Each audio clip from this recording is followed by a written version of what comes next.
명절에 예배하러 올라온 사람 중에 헬라인 몇이 있는데, 여러분 이 말씀 대단히 흥미롭습니다.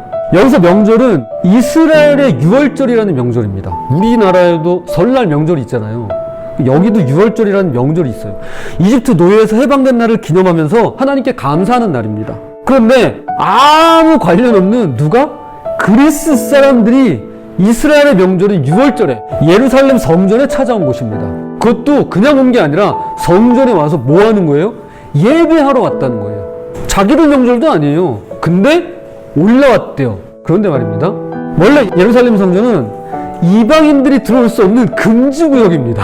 지옥의 불쏘시개라고 불렀는데 입장을 허용할 리가 없죠. 그런데 예수님 당시에 있었던, 그러니까 헤롯 대왕이 개축 확장한 예루살렘 성전, 그게 이제 세 번째 예루살렘 성전인데요, 그 예루살렘 성전에는 이방인의 뜰이라는 장소가 있었습니다. 아마 들어본 적 있으실 겁니다. 그런데 이곳이 얼마나 재밌는 장소냐면, 헤롯 대왕이 소위 대규모 성전 테마파크를 지을 때 외벽을 따로 세웠습니다. 그러니까 제2성전, 스룹바벨 성전이 이렇게 있었는데 그걸 개축하고 확장했어요. 그러니까 리모델링을 하면서 외벽의 벽을 하나 더 세웠어요. 그러니까 공간이 약간 넓어졌겠죠. 그러면 이 이방인의 뜰이라는 공간이 어디냐? 바로 내벽과 외벽 그 사이예요. 이게 이방인의 뜰이에요. 여러분, 이방인의 뜰이라는 게 무슨 마당이 아니에요. 여기서 예배 드리세요라고 따로 마련해둔 공간 같은 게 아닙니다. 그게 아니라 벽과 벽 사이예요. 자, 그럼 이방인들은 성전에 들어갈 수 없었기 때문에 이 벽을 쭉 따라다니면서 요즘 말로 하면 셀카 찍고 인증샷 남기면서 한마디로 투어하는 곳이었습니다. 이게 이방인의 뜰이에요. 여기는 어수선하고 정신산만해서 기도하는 장소가 아닙니다. 여기는 예배를 드릴 수 있는 공간이 아니에요. 게다가 명절이니 사람들이 얼마나 많이 몰렸겠습니까? 그런데 말입니다, 이 이방인들이 여기 예배하러 왔대요. 구체적으로 어떤 방식으로 예배 드리는지는 모르지만 성경은 이들이 예배하러 왔다고 기록하는 것입니다. 이들은 예배를 일러보는 사람들이 아니었습니다. 그냥 투어하듯이, 그냥 관람하듯이 잠깐 방문했다가 가는 사람들이 아니었던 것입니다. 이들은 예배하러 온 것입니다. 후딱 해치우고 가려는 사람들이 아니라 하나님께 예배하기 위해서 찾아온 것입니다.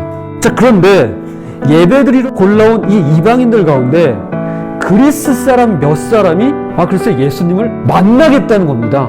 당시 예수는 오늘날처럼 예배의 대상이 아니었습니다. 그런데도 이들은 예배를 드리는 것으로 그치지 않고 하나님께 예배 드리면 됐잖아요. 그런데 그거로 끝내지 않고 예수를 만나고자 했던 것이었습니다. 저는 이 대목에서 예배의 핵심같이 예배의 의미가 무엇인지를 발견하게 됩니다. 여기 이름 모를 그리스 사람들이 우리에게 말해주고 있는 것은 바로 예수 그리스도만이 예배의 중심이요 예배의 진정한 의미가 되신다는 말씀입니다.